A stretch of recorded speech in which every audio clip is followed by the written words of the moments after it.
दिल मां बसाले प्रभुला।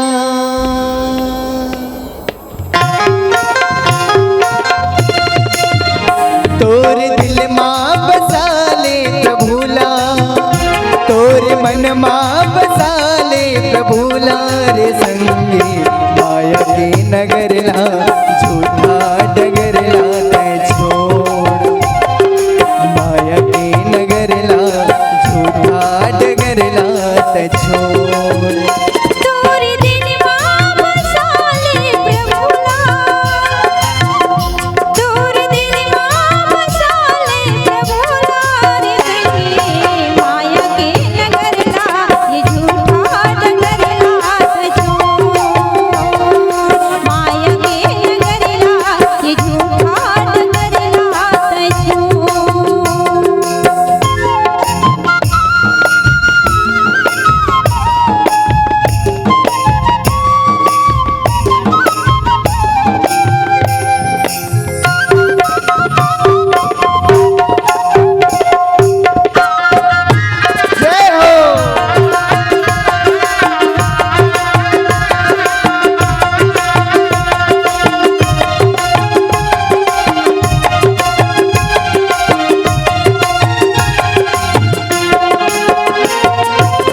सोच समझ के तय कर्म कर ले, नहीं तो पाछ पछतावे।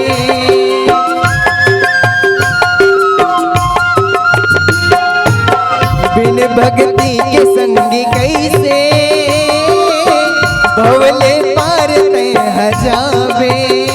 अब तो आ जाते, अब तो आ जाते प्रभु के दुवरिया रे संग। अब तो आ जाते प्रभु के दुवरिया रे संगी माया के नगरला झूठा डगरला तै छोड़। माया के नगरला झूठा डगरला तै छोड़।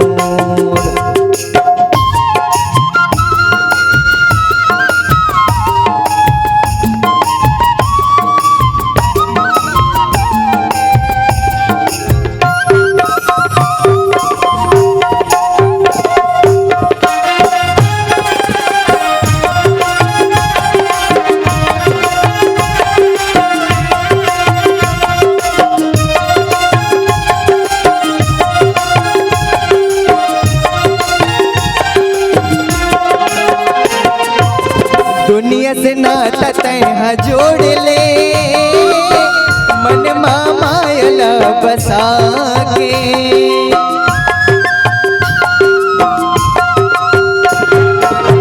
हीरा कस काया लाते बिरथा जन्म गवाए। अब तो आ जाते, अब तो आ जाते प्रभु के दुवरिया। अब तो आ जाते प्रभु के दुवरिया रे संगी माया के नगरला झूठा डगरला तै छोड़। माया के नगरला झूठा डगरला तै छोड़। तोर दिल मां बसाले प्रभुला, तोर दिल मां बसाले प्रभुला रे संगी माया के नगरला झूठा डगरला तै छोड़। माया के नगरला झूठा डगरला तै छोड़। माया के नगरला झूठा डगरला तै छोड़। माया के नगरला झूठा डगरला तै छोड़। बोले लखन से रामचंद्र की जय हो। अगर आपको हमारा ये वीडियो पसंद आया हो तो लाइक, कमेंट और सब्सक्राइब ज़रूर कीजिए।